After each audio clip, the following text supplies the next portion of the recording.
Lucas 15, versículo 1 e 2, um texto super conhecido dos irmãos.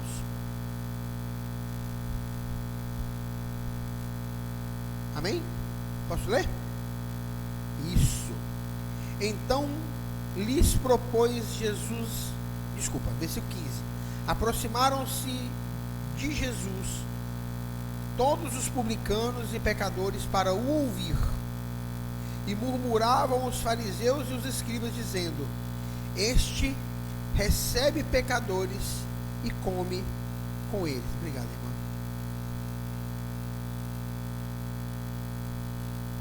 Pai, essa é a tua palavra, que possamos nessa noite, Senhor, nos debruçar diante dela.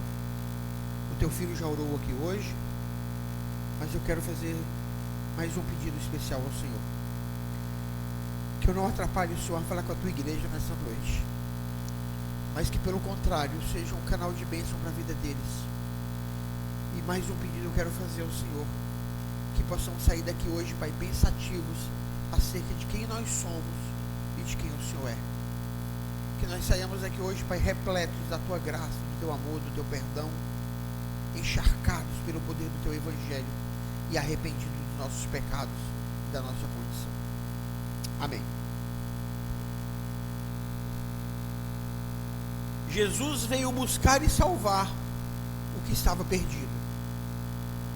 Muitos olhavam para Jesus em Jerusalém e tinham uma certa dificuldade de entender se ele de fato era o Messias, e os que às vezes já tinham entendido que ele era o Messias tinham uma dificuldade de entender qual era a missão dele. Mas a teologia lucana deixa muito claro que Jesus veio buscar e salvar o que estava perdido. Jesus estava ali pregando, como sempre, nas ruas de Jerusalém, nas praças, nas casas, em grupos grandes, em grupos pequenos, e Jesus não parava, porque a missão dele tinha uma necessidade de fala, uma necessidade de pregar, de anunciar, porque o tempo que o Senhor tinha era um tempo muito bem usado, muito bem administrado, e Jesus não brincava de igreja. Jesus não brincava na missão, e ele pregando, falando a publicanos, que era uma raça de pessoas, segundo os judeus, uma raça de pessoas do inferno, porque os publicanos eram pessoas que cobravam impostos, muitos deles eram injustos com as pessoas da cidade. Muitos cobradores de impostos traíram a sua irmandade, da sua raiz, ou seja, os seus irmãos conterrâneos, e começaram a servir Roma na cobrança dos impostos, e muitas vezes injustos, às vezes os impostos eram aumentados como eles bem queriam, e os publicanos naturalmente eram odiados pelo povo de Israel, e pecadores de toda natureza, o qual Jesus não fazia acepção para pregar, porque Jesus veio buscar e salvar o que estava perdido. Jesus veio salvar esse povo. E hoje eu quero pregar esse sermão para você, dizendo que vivemos dias difíceis, dias em que os valores estão distorcidos, dias extremamente terríveis, onde infelizmente até as igrejas entraram num rumo de frieza espiritual e distorção do que de verdade e de fato nós precisamos viver como igreja de Deus. Nós inclusive estamos vivendo um estilo de vida para o qual não fomos chamados.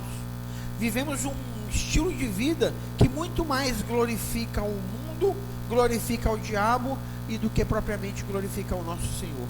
Um estilo de vida que é extremamente inadequado para uma pessoa que se diz cristã.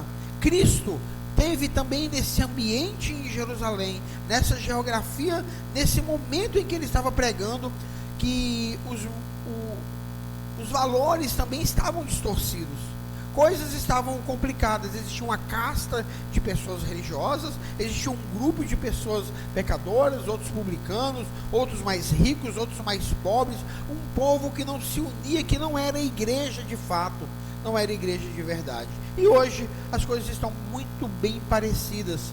Parece que a história vai se repetindo, e Jesus, no auge da sua pregação ali, pregando o evangelho, fazendo o que ele foi chamado, que era buscar e salvar o que estavam perdidos, os fariseus e escribas começaram a murmurar acerca disso. Caramba, ele fica sentado com pecadores e publicanos. Olha só, ele tinha que estar com a gente. Se ele é o mestre, se ele é rabi, ele deveria estar conosco, não era com esses pecadores. E Jesus propõe 3 parábolas para dizer àqueles homens religiosos qual era o âmago da sua missão, o ponto alto missional do Cristo, para que ele veio. E ele propõe um trio de parábolas, 3 parábolas super famosas, que começa com a parábola da ovelha perdida, uma ovelha que se perde, se desgarra do seu rebanho, e logo após o pastor vai atrás dessa ovelha, guarda as 99, vai atrás dessa ovelha perdida, e que até encontrá-la, ele a coloca nos seus braços, alegre e feliz, coloca ela nos teus ombros, por conta daquela ovelhinha, aquela única ovelhinha perdida, e ele celebra com seus irmãos no arraial. Logo, logo, ele fala da parábola do filho pródigo.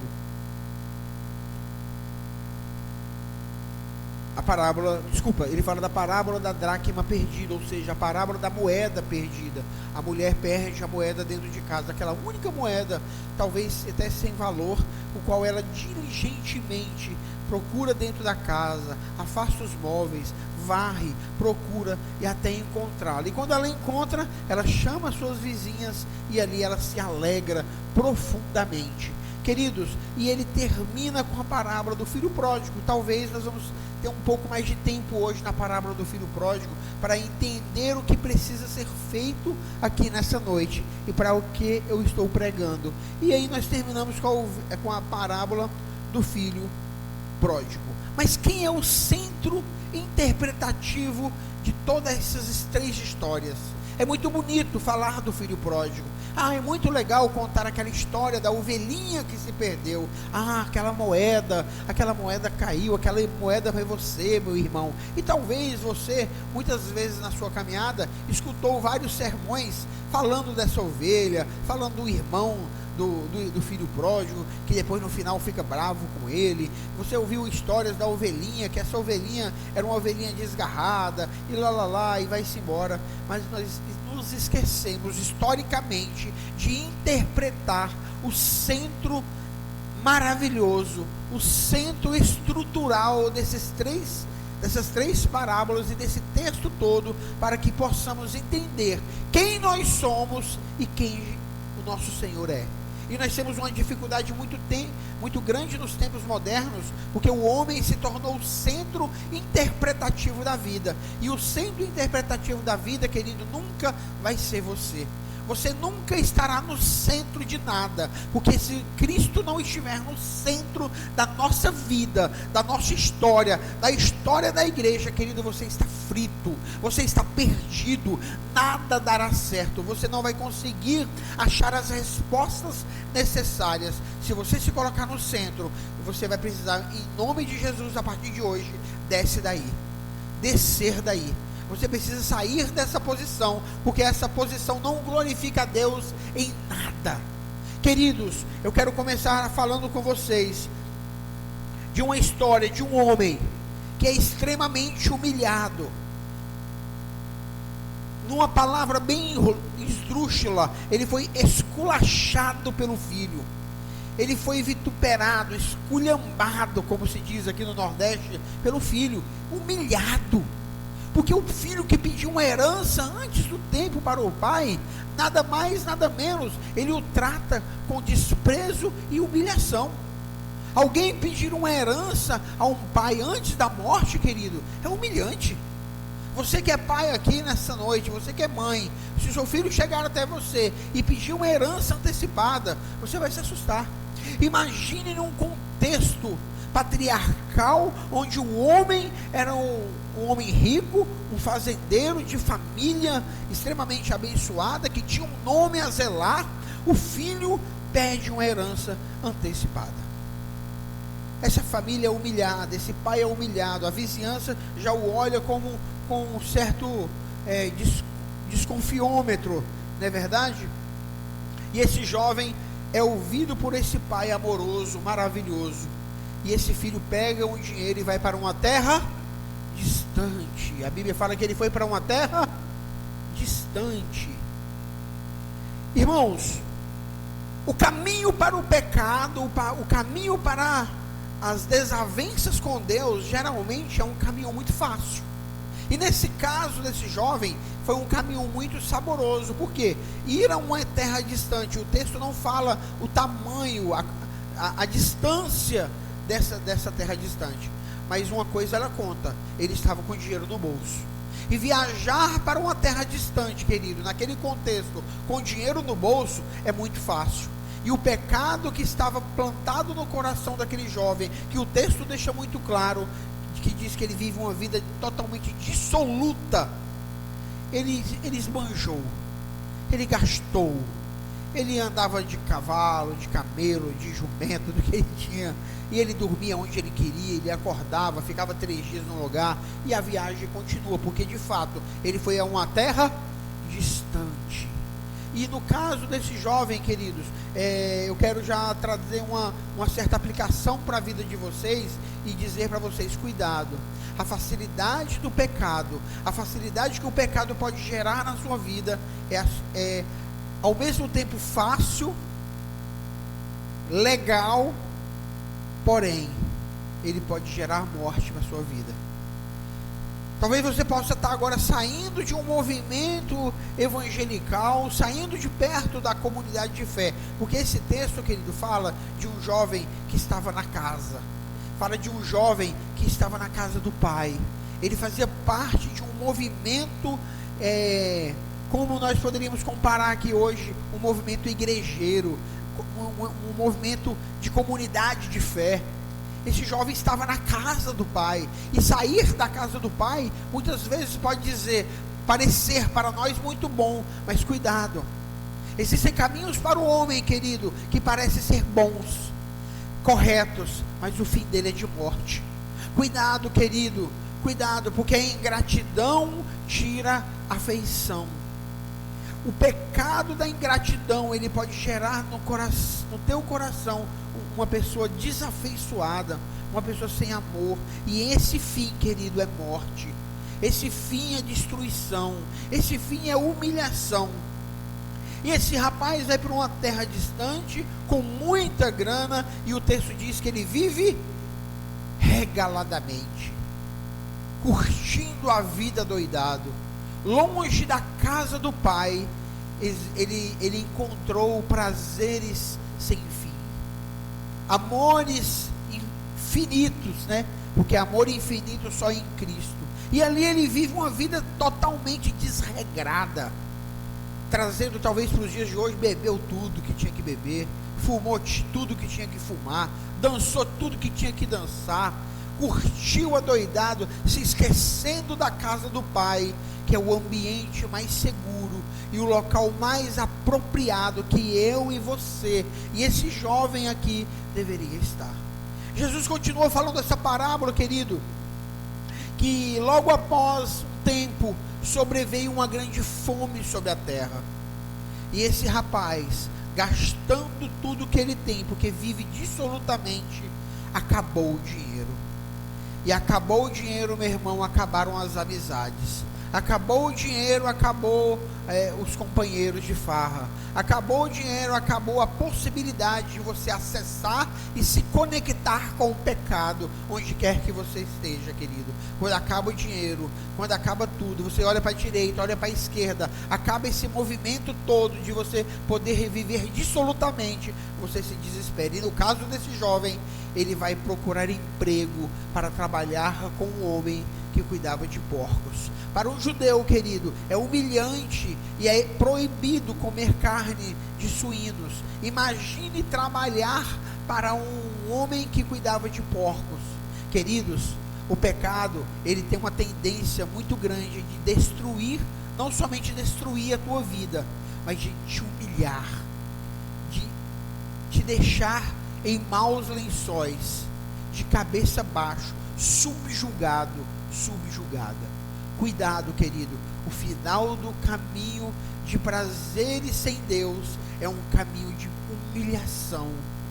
Cuidado, não saia da casa do Pai.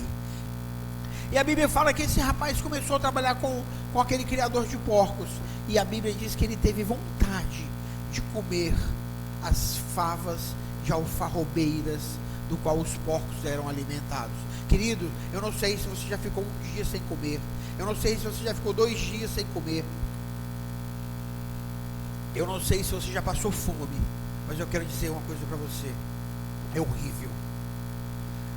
Fome a ponto de comer comida que os porcos comiam. Olha o nível do prejuízo que esse rapaz estava passando. Olha o nível da humilhação ao qual o pecado o submeteu. E esse rapaz, no versículo de número 17, ele cai em si. Capítulo 15, versículo 17, dizendo: quantos trabalhadores do meu pai têm pão com fartura, e eu aqui morrendo de fome. 18, levantar-me-ei e irei ter com meu pai, e lhe direi: Pai, pequei contra os céus e diante de ti.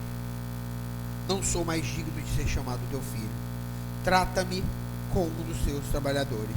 Se você olhar bem, versículo 17 até o versículo de número 19, você vai ver um jovem caindo em si e treinando o que vou falar para o pai. A primeira coisa que eu aprendo com esse texto é: a volta é vergonhosa. Voltar, querido, é muito mais difícil do que ir. Pastor, ir para onde? Esse jovem foi para uma terra distante. Qual é a tua terra distante?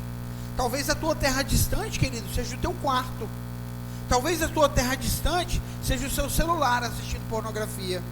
Talvez a sua terra distante é a mesa do teu trabalho, do qual você fala mal de pessoas. Talvez o local distante seu é um quarto escuro onde você comete seus delitos e seus pecadinhos escondidos e secretos e fedidos e podres. Uma terra distante talvez para você seja somente a distância de uma casa para outra, do qual ali você vai fofocar do nome de alguém. Queridos, a terra distante talvez seja simplesmente não vir à igreja mais, abandonar a comunidade do qual eu fui inserido, parar de pregar, parar de falar das verdades do meu Senhor, parar de evangelizar, parar de cultuar o meu Senhor com alegria, com a igreja, abraçar meus irmãos, amar meus irmãos, visitar meus irmãos. Talvez a terra distante está tão perto de você como que você não consegue imaginar. Só que essa terra se torna tão distante que você não consegue voltar. E esse rapaz, querido, ele começa a ensaiar, versículo 17, 18 e 19. Senhor, pequei contra os céus, eu vou chegar lá no meu pai. Não, eu vou ter que voltar, não dou conta, tá doido, o negócio tá feio aqui, o negócio tá difícil, eu preciso voltar. E ele começa a ensaiar: Senhor, pequei contra os céus perante ti, não sou mais digno de ser chamado teu filho. Trata-me como qualquer um dos seus trabalhadores. Pensa aqui, trata-me como qualquer um dos seus escravos. Trata-me como o pior dos seus funcionários, aquele de baixa classe lá. Para mim tá bom, melhor do que estar aqui nessa situação, longe do Senhor. Esse rapaz treina e vai treinando, e de repente, no versículo de número 20, e levantando-se, foi para a casa de seu pai. Gente, que versículozinho pequeno, mas talvez um dos maiores versículos da Bíblia Sagrada. E levantando-se, voltou. E levantando-se, foi para a casa do seu pai. Talvez está aqui, querido, um dos maiores versículos da Bíblia Sagrada, porque a ida foi rápida, foi fácil. Estava com, como diz aqui no Nordeste, estava com as burras cheias. A burrinha velha chega e estava dobrando, estava cheia de dinheiro, tinha grana. A burrinha velha quase não dava conta de carregar. Mas a volta era um homem que estava, inclusive, agora sem trabalho, sem dinheiro. E a Bíblia que a gente começou a ler aqui falou que a terra era perto, distante. Querido, imagine esse cara voltando agora numa terra distante, sem sandálias, sem roupa adequada, sem propriedade de anel, sem ser dono, sem ter a moral de dizer: rapaz, me leve de carona que quando chegar lá meu pai te paga, eu sou da família tal, ó meu anel. Sem propriedade, sem dono, mendigo, jogado às traças. E esse rapaz retorna. E querido, o pecado, ele não só te humilha no momento que você cai, na hora que você está no fim da caminhada, mas para o retorno à igreja. Por isso que eu digo, voltar é muito mais difícil do que ir. Então cuide, você que está de pé, para que não caia, porque na hora de cair é fácil. A gente que está idoso, né? A gente sabe que cair é fácil, mas para se levantar, rapaz, é um sofrimento. Joelho estrala, coluna dói. É mais ou menos assim que funciona com o pecado. Cuidado. E o retorno é desesperador para esse jovem. E um dos textos mais lindos da Sagrada Escritura vem logo no versículo de número 21. Olha que texto lindo, gente. É o centro hermenêutico interpretativo de toda a teologia reformada, da soteriologia, ou seja, da doutrina da salvação. Está aqui no versículo de número 21, querido. Vinha ele ainda longe, quando seu pai o avistou, e compadecido dele, correndo, o abraçou e o beijou. Queridos, eu vejo nesse texto, nesse versículo, um homem, um Deus, olhando atento o retorno do seu filho, porque Cristo veio simplesmente buscar e salvar o perdido, e o perdido já tinha sido resgatado e decidiu viver uma vida dissoluta, mas mesmo assim, aquele que veio para mim, de forma alguma eu o lançarei fora. Querida, eu não sei se você consegue ver comigo, eu consigo ver um pai num portão, todos os dias, aguardando o retorno do seu filho. Só quem é pai e tem um filho que se perdeu nesse mundo, sabe do que eu estou falando, da esperança, a esperança de esperar todos os dias o seu filho retornar. E tem uma música do Estênio Márcio, gente, que é uma das músicas mais lindas da minha vida, que eu amo, que é Fim de Tarde no Portão. E ele fala assim: fim de tarde no portão, a cabeça branca ao relento, teimosia de paixão faz das cinzas renascer alento. Na estrada o seu olhar, procurando um vulto conhecido, espero um dia abraçar quem um dia estava perdido. O teu amor é tão forte, mas que o inferno e a morte são correntes que arrebentam o chão. Mais fácil os mares se aplacarem, a estrela andar e se apagar, que apagar o amor do seu coração. O amor dele é tão grande, e como todo dia ele aguardava naquela esperança, hoje o meu filho volta. E queridos, eu não sei o tempo que esse rapaz, desde o pedido da herança antecipada, vivendo uma vida dissoluta, e ele gastou, não sei se foi 5 meses, 6 meses, 1 ano, o texto não deixa claro, mas o texto deixa muito claro, que ele foi, quebrou a cara, porque longe da casa do pai, a gente sempre vai quebrar a nossa cara, e esse rapaz volta. Eu não sei qual o período, mas ele volta. E o texto, querido, mais lindo que eu estou lendo para vocês aqui hoje, diz que o pai, um ancião, um homem rico, um homem com uma classe social estabelecida em Israel, sai correndo ao encontro do filho. Não é o filho, querido, que corre ao encontro do pai. Não é um filho que se arrepende, é o contrário, é um filho que cai em si e lembrou da casa do pai, lembrou das delícias de amor, lembrou das delícias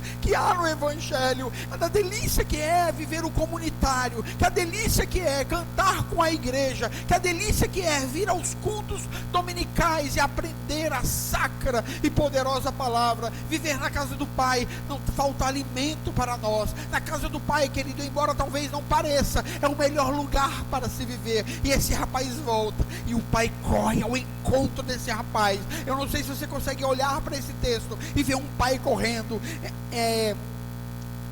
rumo ao filho, correndo, porque me parece que o texto seria um pai esperando um filho totalmente empafioso, aguardando ele vir com a cara quebrada, todo destruído.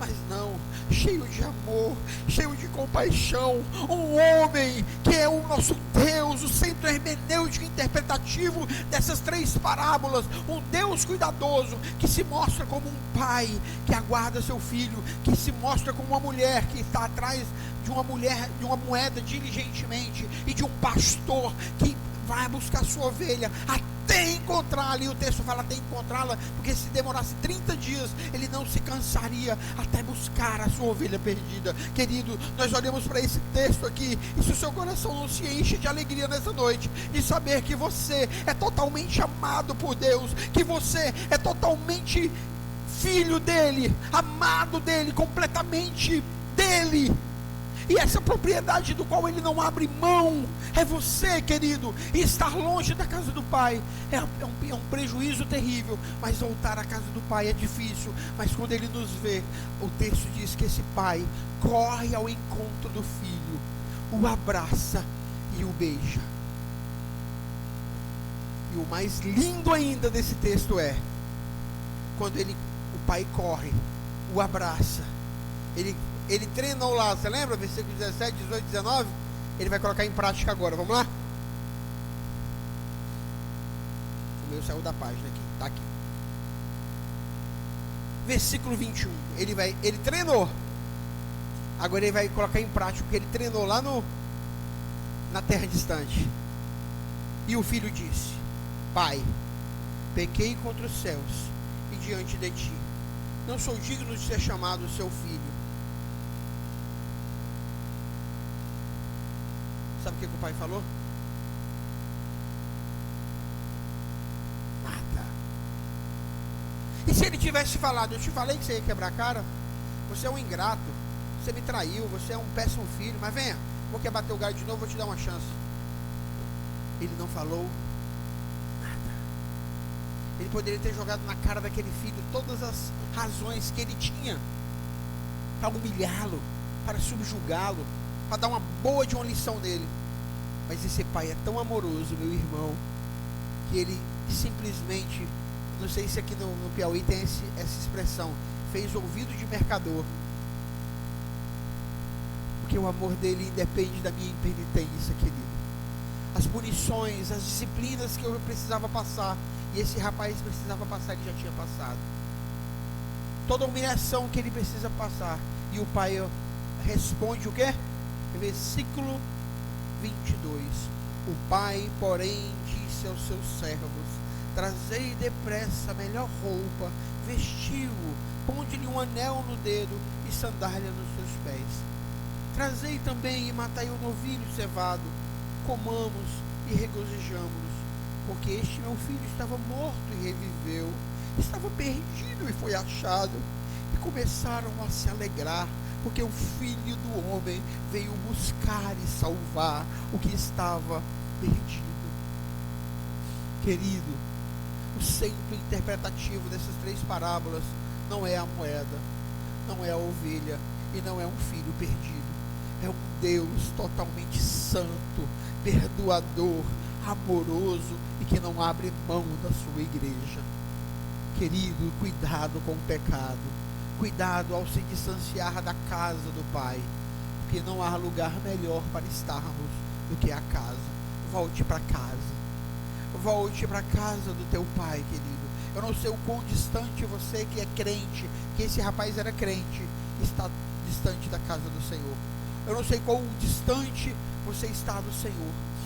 Se é distante do Senhor e tão perto do seu celular, tão distante do Senhor e tão perto de um movimento de raiva, ira e falta de perdão contra alguma pessoa. Eu não estou aqui para ficar te acusando, querido, mas eu estou aqui para te dizer que existe um Deus que te ama e que não abre mão de você. A ingratidão tira o cristão do centro da vontade de Deus. A ingratidão desse jovem tirou-o do centro da vontade de Deus. Eu gosto muito de falar isso, que o centro da vontade de Deus muitas vezes é desconfortável.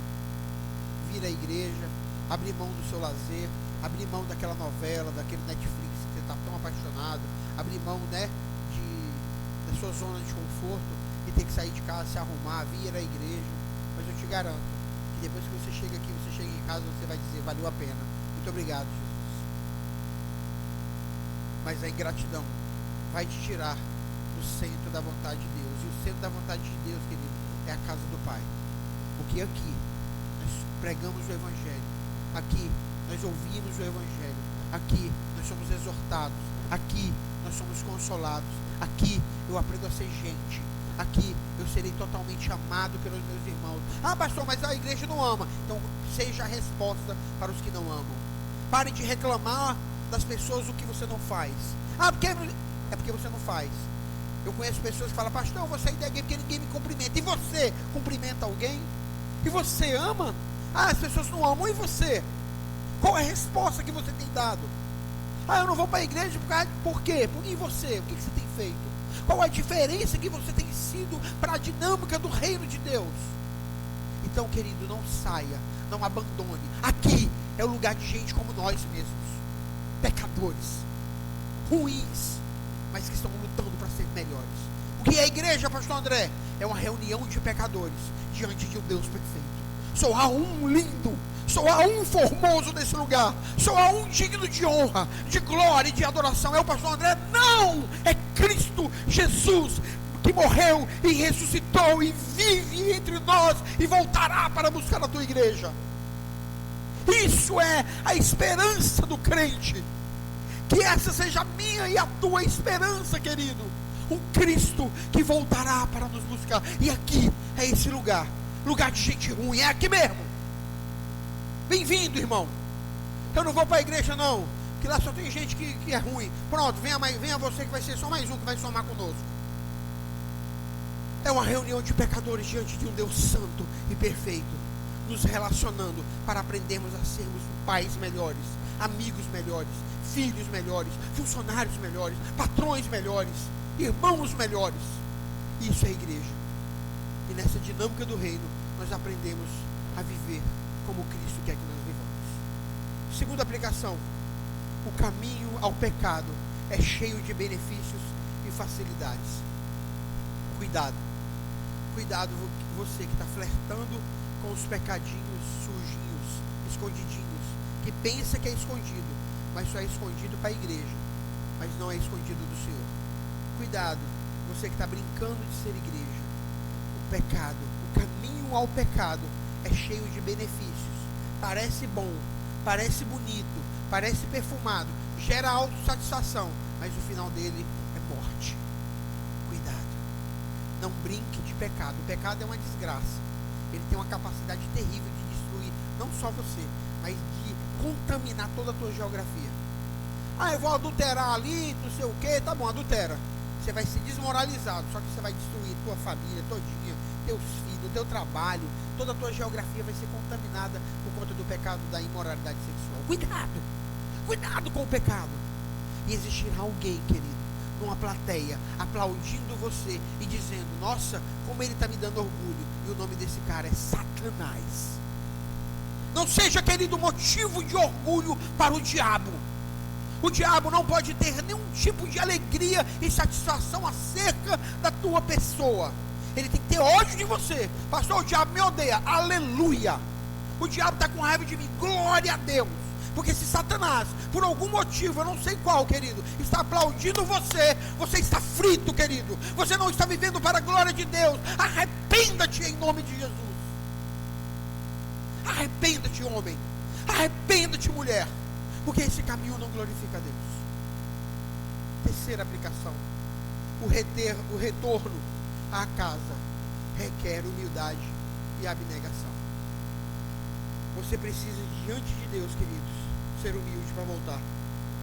E eu, quando eu vejo alguém que voltou para a igreja, eu não faço como o irmão lá do filho pródigo, não. Poxa, que isso?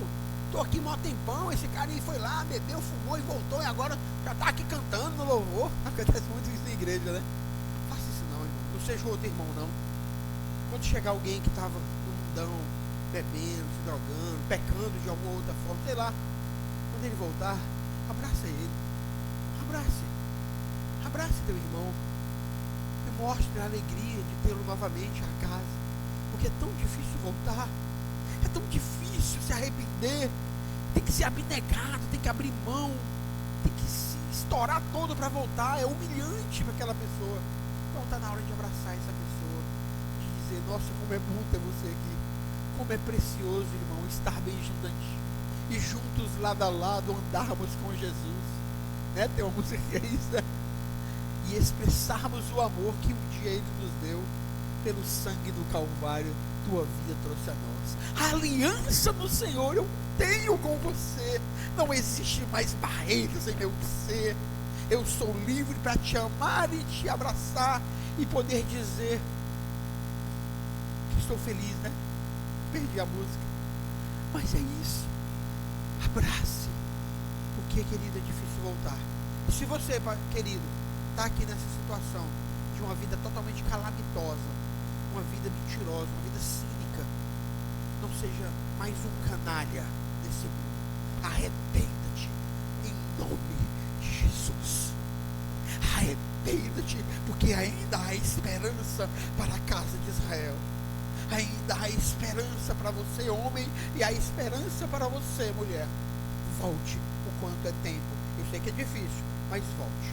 Quarto, o Pai está sempre nos atraindo com a sua graça irresistível. É claro nesse texto que o rapaz vai lá, flerta com o pecado, brinca no mundo, mas a graça do Senhor é irresistível e ele vai ser atraído novamente para a casa do Pai. Pastor, o que você está querendo dizer com isso? Vai, peca. Se tu é dele, você vai voltar. Nem que você volte todo arrebentado, mas você vai voltar. Porque a graça é irresistível. E com os braços de amor dele, ele vai te trazer, nem que seja todo moído. Eu já vi muito isso acontecendo. Deus vai te trazer de volta. Porém, querido, portanto, irmão e minha irmã, vivam para a glória de Deus. E cuidado em ir para essa vida pecaminosa, porque se você é filho, você vai voltar. E eu acho ruim o jeito que volta, mas volte, por favor. Nem que seja arrebentado, mas volte, que a graça vai te trazer. E quinto e último, o Pai é bom e apesar de nós, nos recebe de volta. Não existe ninguém, nenhuma divindade, entre aspas, desse mundo. Não existe nem Gandhi. Não existe Madre Teresa de Calcutá, nem um santo católico, nem Paulo, nem Apolo, nem ninguém nesse mundo que nos recebe como o Pai nos recebe, que nos ama o tanto que Ele amou, que deu a sua vida em resgate de miseráveis pecadores como eu e você, a ponto de nos colocar nos braços e agora me dizer: não nos chamo mais servo, mas nos chamo amigos.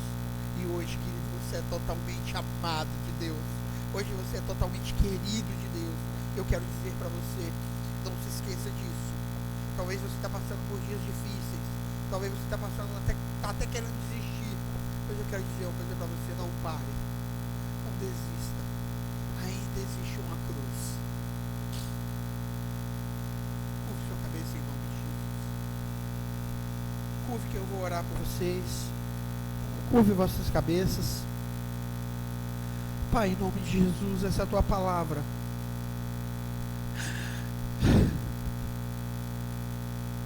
preguei da melhor forma que pude nessa noite. Pai, nós não queremos viver uma vida desgraçada no pecado. Ajuda-nos, Senhor, a sermos pais melhores, filhos melhores, amigos melhores, uma igreja melhor. Que eu não me distancie, que meus irmãos também não se distanciem do Senhor para terras distantes, mas que sejamos restaurados todos os dias, Pai, na comunhão dos santos, na igreja do Senhor, bendizendo e engrandecendo o Teu nome todos os dias da nossa vida. Ajuda-nos, Senhor, que não sejamos humilhados pelo pecado, pelo diabo e todas as potestades do inferno, mas que sejamos motivos de orgulho para o Senhor. Eu sei que isso é difícil, Pai, porque somos fracos, somos pequenos, somos pecadores, mas eu tenho certeza que a Tua graça vai nos ajudar, Pai, que a Tua graça vai pegar em nossas mãos todos os dias de manhã e vai nos conduzir, Pai, ao lar eterno, a comunidade de fé ao qual o Senhor nos colocou. E esse lugar é essa igreja. Por isso nós devemos, Pai, ser gratos a ela, porque é aqui, Pai, que nós ouvimos palavras de salvação. Amém?